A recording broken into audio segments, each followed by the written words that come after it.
Magandang hapon po sa inyong lahat. Ako po si G. Tanji. Welcome to our Christmas countdown. Imagine, 2 araw na lang at Pasko na. Well, today we feature the United Voices against rape in the Philippines. Ngayong araw na ito, meron kaming exclusive interview with former actress and host turned artist and advocate, Kat Alano. Kat is inspiring because in a country where rape stigma is still so blatant, she has chosen to speak up and share her story. Let's watch this. Hi, my name is Kat Alano, and I am one of the ambassadors for UVA, which is United Voices Against Rape, and I'm also one of the founders of empower.org.ph. Well, I'm really passionate about fighting against rape here in the Philippines because 10 years ago, I was raped myself. When I was 19 years old, I was drugged and raped by a celebrity, and I never spoke up about it. I was told that in the industry, if you spoke up about it, that you get blacklisted and you don't work anymore. So I kept silent for 10 years until I found out that the man who raped me had raped other women.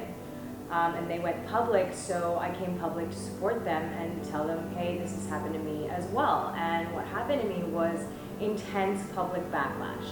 I did lose all my jobs. Like it was told to me 8 years ago that if I came forward, I would lose all my jobs. I did. I became blacklisted. I couldn't work anymore for a year and a half. I didn't get any gigs.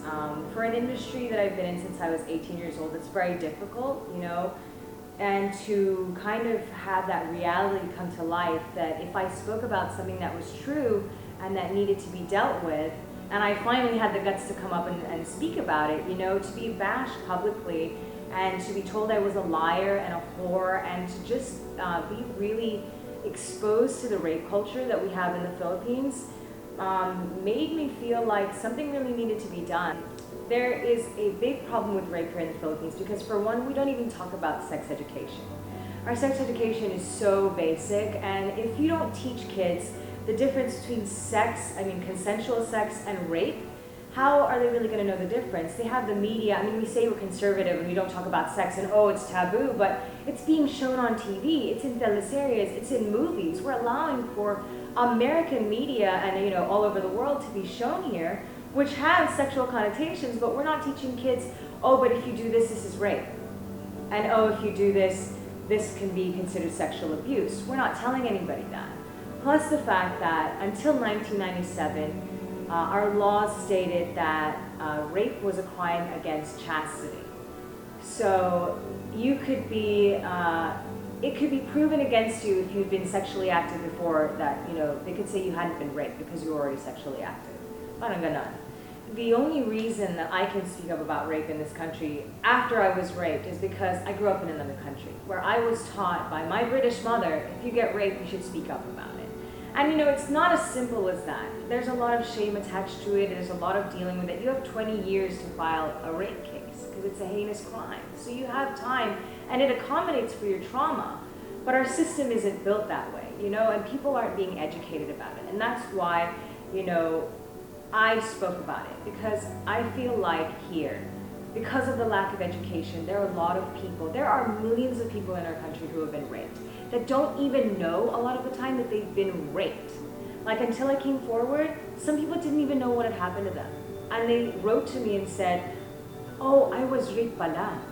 There's so many problems dealing with rape in the Philippines because there's so much resistance.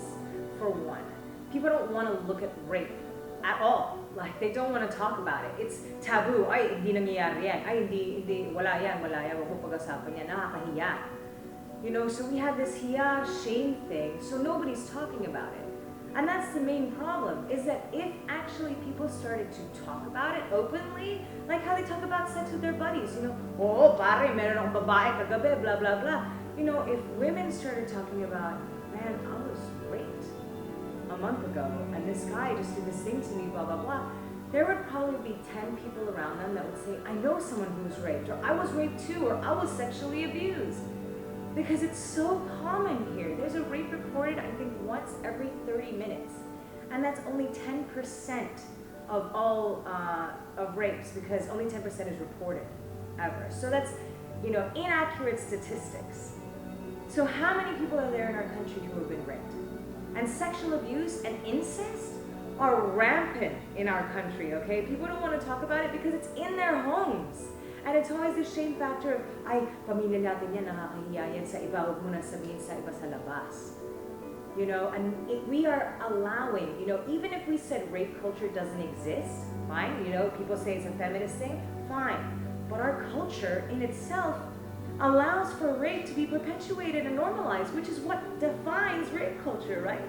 And in public, we're seeing rapists be allowed to be out in the open on TV, make money, and be role models for people. You know, and we know that they're rapists. This is the thing. So this really is a matter of having to be dogmatic about getting on people's cases in the justice system. Our system is not efficient at all. For one, the rape kits are out of date. If you've ever had a child, you can't use them. You know, they can't prove anything for you. So even if you go through the process of the traumatizing factor, after you've been raped, you have to go and be swabbed by somebody else and get this test done.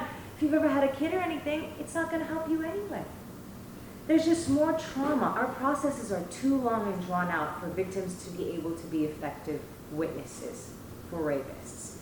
If you want to get involved, please visit unitedvoicesagainstrape.wordpress.com or their Facebook page, facebook.com/uvar.org. Another woman na kababayan natin speaks up when we return here on our show, Kababayan Today. Don't go away, we'll be right back.